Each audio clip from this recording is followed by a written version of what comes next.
الرجيم بسم الله الرحمن الرحيم نحمده ونصلي على رسوله الكريم وعلى آله الطيبين الطاهرين أما بعد. سب سے پہلے میں اس کمیٹی کو مبارکباد اور دعا کرنا چاہتا ہوں کہ خدا ان جوانوں کے توفیقات میں اضافہ کرے اور اس طرح کے بے نظیر عنوان جشن شان مرجعیت، اگر یہ شان کی جگہ اگر ہوتا ریلیف مرجعیت تو شاید زیادہ مجمع ہوتا. مجمع کے اعتبار سے کچھ ڈاؤٹ ہو رہا ہے، آیا مقلدین ہے زیادہ یا باقی لوگ زیادہ ہے، سمجھ میں نہیں آ رہا میٹھے آج کے. اور بہرحال آپ لوگ دعائی کر رہے تھے، دعا قبول ہو گئی کہ میں آ گیا انشاءاللہ 3 سے 4 منٹ. لیکن جو ایک ٹاپک دی گئی تھی میں اس کو صرف ٹچ کرنا چاہتا ہوں. آج مجھے کہا گیا تھا دور حاضر میں مرجعیت کے بارے میں بات کریں، لیکن مجھے لگتا ہے جو جوان طبقہ ہے ہمارا، خاص کر جو انٹرنیٹ سے جن کا تعلق ہے، وہ آخر کے ان 10 سالوں میں مرجعیت کیا چیز ہے جان لیں، بلکہ اپنوں سے زیادہ غیر جاننے لگے ہیں مرجعیت کی طاقت کیا ہے. اور وہ ماننے بھی لگے ہیں، وہ سمجھنے بھی لگے ہیں. دشمن کو پتا ہے مرجعیت کی طاقت کیا ہے، لیکن مقلدین کو نہیں پتا ہے جو ان کی تکلیف کیا ہے. یہ ہم لوگوں کو سمجھنا ضروری ہے، سمجھانا ضروری ہے. مرجعیت کی اہمیت کو سمجھیے. علماء کرام ہے، ہمارے الیاس بھائی ہے، شکیل بھائی ہے، مولانا صاحب ہے. مرجعیت کے فتوے کی طاقت کا سوچیے، فتوے کو فتنے سے بدل دیا آپ لوگوں نے. کیا بات ہے! فتوے کو فتنے میں تبدیل کرنے میں ماہر ہے کچھ لوگ. بڑی چیزیں، بڑی تحقیقیں کرنے لگتے ہیں اور ان سب کا مرجع گوگل ہے.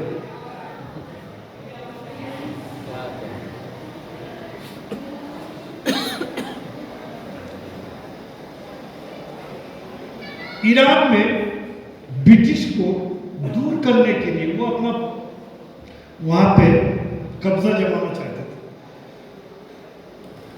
تو آیت اللہ شیرازی نے ایک فتویٰ دیا تمباکو نوشی حرام. نہ کوئی حدیث، نہ کوئی آیت، ہاں انہوں نے فتویٰ دے دیا کیونکہ ان کے نگاہ میں سب کچھ واضح تھا. ماننے والے کیسے؟ ہم 7 اپ چھوڑ سکتے ہیں، ہم پیپسی چھوڑ سکتے ہیں، ہم فرانس کے جو پروڈکٹ ہیں ان کو چھوڑ سکتے ہیں؟ نہیں چھوڑ سکتے. کیوں؟ ہم اس کے زیادہ محتاج ہو گئے. تو انہوں نے فتویٰ دے دیا. لوگوں نے جو ہے زیادہ تر اس زمانے میں سگریٹ تو نہیں تھی، حقہ پیا کرتے تھے، سب نے اٹھا اٹھا کے باہر پھینک دیا. اس وقت کا بادشاہ، مرجعیت کی طاقت دیکھیے اور بادشاہ کو دیکھیے. بادشاہ کہیں دربار میں تھا، دربار سے اپنے حرم کے اندر آیا. حرم کے اندر آنے کے بعد اس نے کہا کہ میرے لیے حقہ لے کے. تو کنیز سے کہا کہ کنیز نے کہا حقہ نہیں ہے. کہا کیوں نہیں ہے؟ کہا وہ بیگم صاحب سے پوچھیے، رانی صاحبہ سے. ان کو بلایا جائے، ان کو بلایا جائے. کہا حقہ کیوں نہیں دے رہے؟ شیشہ جسے بولتے ہیں، حقہ بولتے ہیں، کنیز بولتے ہیں. تو کہنے لگے کیا تم کو نہیں پتا؟ کہا کیا؟ کاش آیت اللہ شیرازی نے حرام کہا ہے اس لیے ہم نے اٹھا کے پھینک دیا. کہا بادشاہ میں ہوں یا شیرازی ہے؟ وہ کون ڈیسائیڈ کرنے والا ہے؟ بادشاہ نے کہا سن، جس نے تیرے اوپر مجھے حلال کیا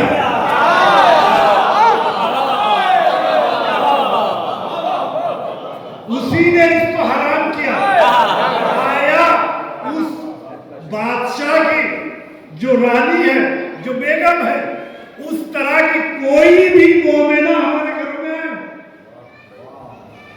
جو اپنے بچوں کو, اپنے شوہر کو, اپنے والدین کو اس طرح سے مرجعیت کے حمایت کے لیے آگے بڑھتے تھے.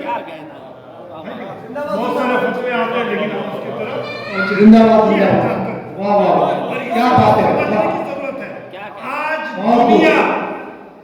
دنیا اسلام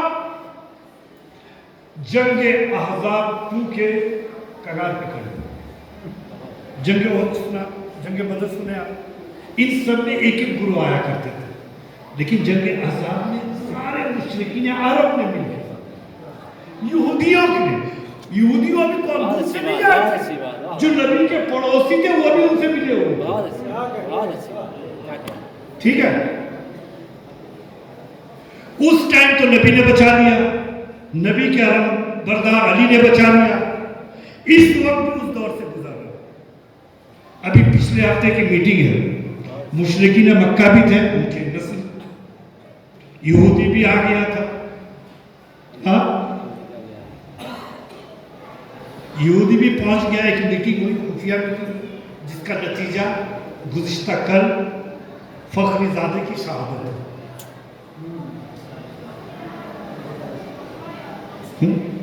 ہم کو سوچنا چاہیے کہ یہ حملے کدھر سے ہو رہے ہیں, کس کے اوپر ہو رہے ہیں.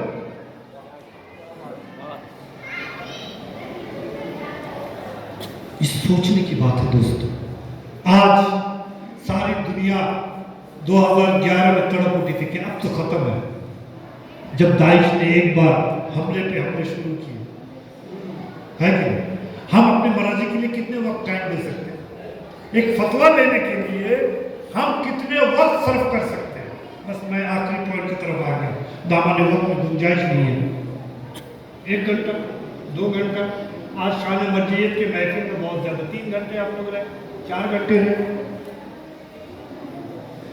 داعش کے قدم بڑھ رہے تھے نجف کی طرف, اور نجف کی سڑکیں 3 دنوں تک لوگوں سے بھرا ہوا تھا, اور سب کا ایک جواب, کچھ فتویٰ دیجیے صحیح سستانی, ادھر سے خاموشی, خاموش ہے.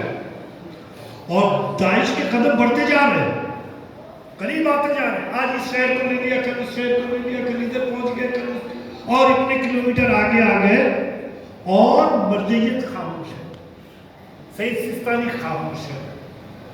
1 دن 2 دن 3 دن ایک فتوے کے لیے لوگ سڑکوں پہ کھڑے ہوئے. معمولی وقت نہیں ہوتا. تو یہ مرجعیت ضرور کہیں سے کسی نہ کسی طرح کس چیز کے معتدل ہے, سید سستان کس چیز کے انتظار کرتا ہے, یہ سوچنے کی بات ہے. ورنہ جیسی آئے تھے فوراً دے رہے, لاکھوں کا ملبہ تھا, لیکن انتظار کرتے رہے 3 دن تک. یعنی یہ مرجع جو فتویٰ دینے والا ہے, زبان اس کی ہے لیکن حکم زبان کی ہے.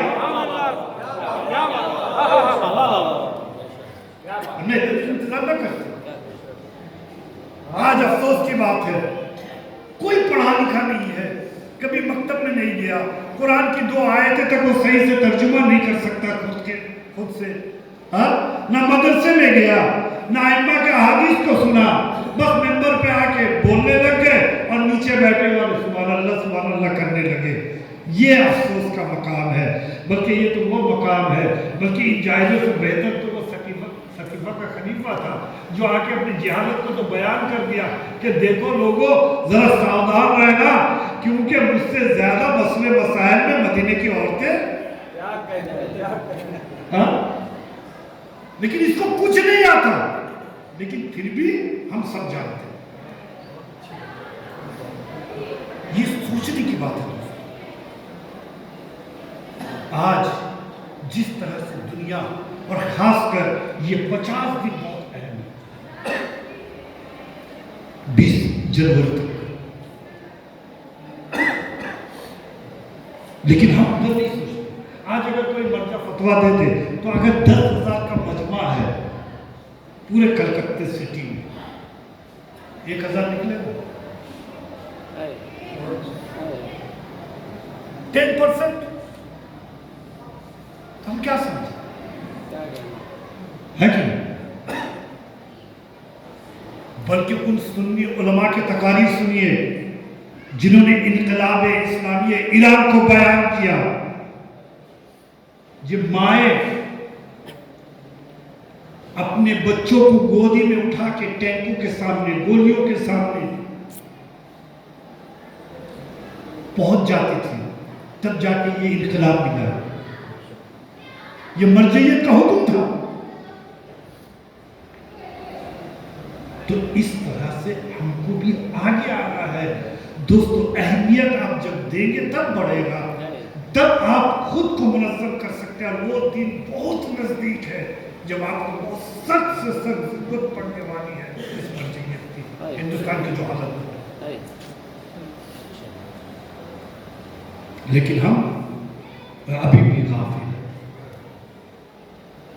لیکن نہیں دوستو, سب کام چھوڑ کے اگر مرجعیت کے لیے اگر ہم آگے بڑھ سکے تب سمجھیں گے کہ ہاں یقیناً جب وقت کا امام آئے گا تو یقیناً ہم بھی ان کے عوام انصار میں شامل ہو سکتے ہیں, شامل ہو سکتے ہیں. جب نائب کے بلانے میں نہیں گئے, بعض لوگ کہتے ہیں یہ تو معصوم کا نائب معصوم ہی ہونا چاہیے. تو میرے ایک سوال کا جواب دو, جنہوں نے مسلم کے حکم کی بیعت شکنی کی تھی, ان کے حکم کی خلاف ورزی کی تھی, ان کو تم کیا کہو؟ کیا وہ معصوم تھے؟ اور امام کے ہر پیغام کو اہمیت دینی چاہیے ہے کہ نہیں؟ کربلا کو تو مانتے ہیں, اسی کربلا کے لیے امام نے ایک رجل الفقیہ کہہ کے کسی کو بلایا تھا. کہاں سے بلایا تھا؟ کوفے سے. کیوں بلایا؟ یہ جملہ کیوں لکھا؟ امام نے اپنے خط میں یہ الفاظ کیوں استعمال کیے؟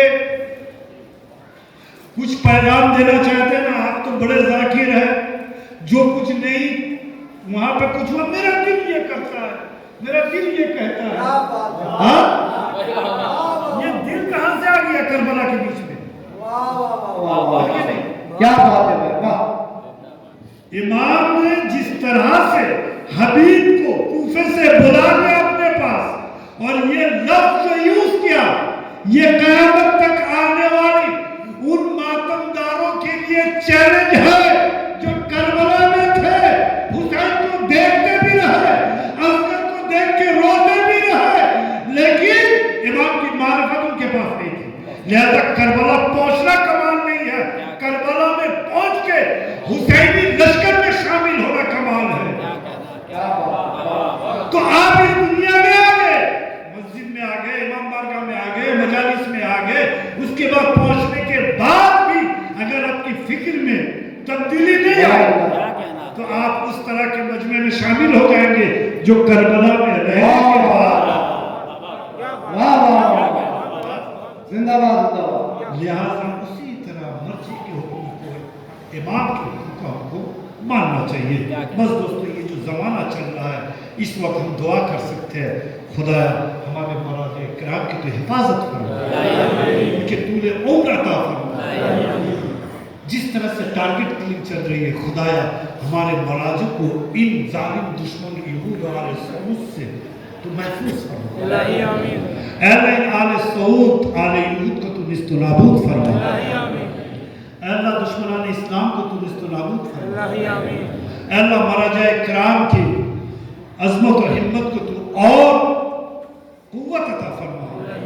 اے اللہ انقلاب ایران کو اور خصوصاً سید علی خامنۂ, سید علی سستانی کی حفاظت فرما, تمام مراجع کرام کی حفاظت فرما, ہمارے وقت کے امام کے ظہور میں تعجیل فرما, ہم سب ان کا عوام انصار میں شمار فرما.